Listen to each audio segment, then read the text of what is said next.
As I'm sure many of you have seen on those some of those conspiratorial YouTube clips, I was one of the very first reporters on the ground in Lower Manhattan when we were attacked by Al-Qaeda. I was one of the guys with a microphone reporting live.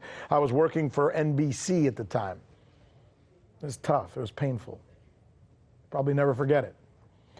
I mention that because I never would have imagined that 18 years later, I would be asking this question after having covered that.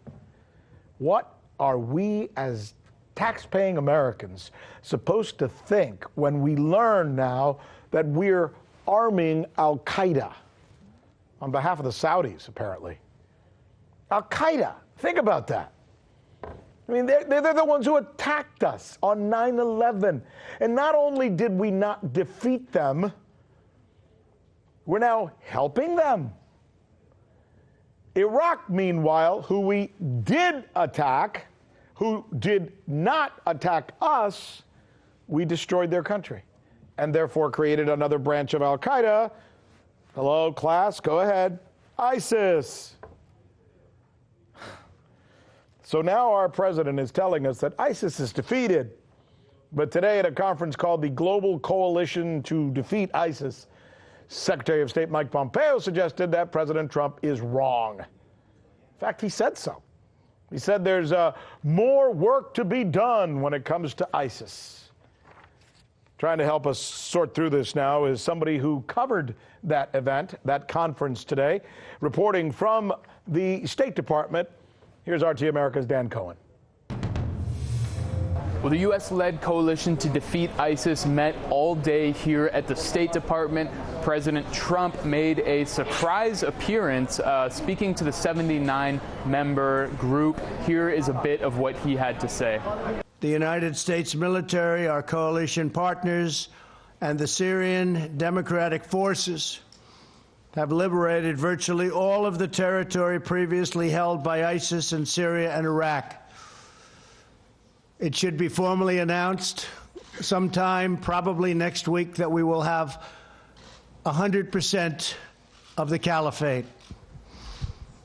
But I want to wait for the official word. I don't want to say it too early.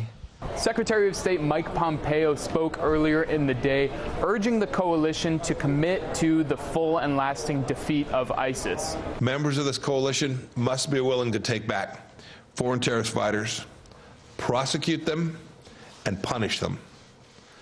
To disrupt the flow of weapons and sensitive materials, we will need to continue building strategic border security, sharing intelligence, and targeting terrorist financial networks wherever we find them. As we saw, Secretary Pompeo called on the coalition to stop the flow of arms to Al-Qaeda and ISIS.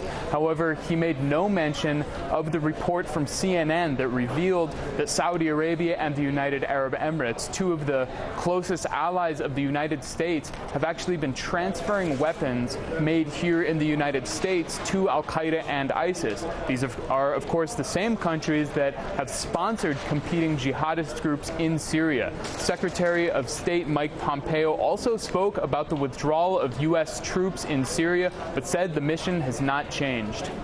The drawdown of troops is essentially a tactical change. It is not a change in the mission. It does not change the structure, design, or authorities on which the campaign has been based.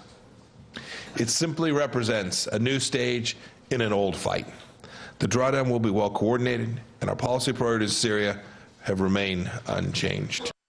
Now, since the announcement of the troop withdrawal, there's been a lot of speculation, a lot of questions about what U.S. involvement in Syria would look like, and we may have gotten an idea of that on Tuesday at a Senate Armed Services Committee hearing where Senator Jack Reed asked General Joseph Votel if the U.S. would be conducting airstrikes on Syria from its bases in Iraq.